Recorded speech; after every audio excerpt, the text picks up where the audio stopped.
केंद्रीय माध्यमिक शिक्षा बोर्ड यानी कि सीबीएसई 10वीं की बोर्ड परीक्षा 2026 से साल में 2 बार कराएगा। बोर्ड ने इस परीक्षा से जुड़े ड्राफ्ट को मंजूरी दे दी है। अब जो पहली परीक्षा है वो 17 से 6 मार्च तक और जो दूसरी है वो 5 से 20 मई तक होगी। अब इस फैसले से क्या होगा? इस फैसले का फायदा देखिए 26 लाख से ज्यादा बच्चों को मिलेगा। 2025 के अगर मैं एग्जाम की बात करूं, बोर्ड एग्जाम की, तो 24 लाख से ज्यादा बच्चे बैठ रहे हैं। इस पैटर्न पर सेशन 2021-22 में भी एग्जाम लिया जा चुका है, लेकिन इसके बाद ये जो फैसला है वापस ले लिया गया था। लेकिन अब बोर्ड ने ये फैसला बच्चों के एग्जाम स्ट्रेस को देखते हुए लिया है। केंद्रीय शिक्षा मंत्री धर्मेंद्र प्रधान ने कहा कि जेईई की तरह ही 2 बार जब एग्जाम होगा तो इससे बच्चों को मानसिक तौर पर फायदा होगा। अगर एक बार बच्चों का स्कोर कम आ जाता है तो ऐसा नहीं है कि वो बहुत ज्यादा टेंशन में आ जाए, उनके पास दूसरा ऑप्शन होगा ताकि वो बेहतर कर सकें।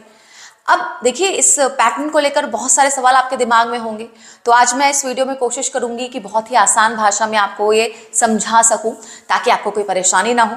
तो चलिए आज की इस वीडियो को शुरू करते हैं। तो देखिए, ये जो नियम है, ये जो सेशन है 25-26 से लागू होगा। इसका मतलब है कि साल 2026 में जो बोर्ड एग्जाम है वो 2 बार आयोजित होंगे। अब सवाल ये उठता है कि क्या दोनों बार एग्जाम देना जरूरी होगा? तो इसका जवाब है नहीं। स्टूडेंट के पास 3 ऑप्शन होंगे। पहला, साल में 1 बार परीक्षा देना है। दूसरा, दोनों परीक्षाओं में शामिल हो। और तीसरा, किसी सब्जेक्ट में अच्छा परफॉर्म ना कर पाने पर दूसरी परीक्षा में उसी विषय का दोबारा एग्जाम दे।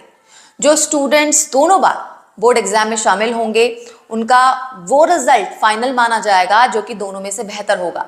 यानी कि अगर तुम दूसरी बार एग्जाम दे रहे हो और तुम्हारे नंबर घट गए तो जो पहली परीक्षा के नंबर थे जिसमें अच्छे नंबर आए थे वो नंबर ही फाइनल माने जाएंगे। अब इन सब के बाद कंफ्यूजन ये भी है कि क्या ये जो दोनों परीक्षाएं होंगी इसमें जो सिलेबस है वो आधा आधा पूछा जाएगा? तो इसका जवाब है नहीं। जो दोनों बार परीक्षाएं होंगी वो पूरे सिलेबस पर आधारित होंगी। एग्जाम का जो फॉर्मेट है वो भी दोनों परीक्षाओं में एक जैसा ही होगा। और हाँ, 10th के लिए जो सप्लीमेंट्री एग्जाम है वो अब खत्म कर दिया जाएगा। एक बात और, दोनों परीक्षाओं के लिए जो एग्जाम सेंटर है वो भी एक रहेगा। अब इन सब के बाद सवाल ये भी है कि क्या दोनों परीक्षाओं के लिए रजिस्ट्रेशन अलग अलग करना होगा?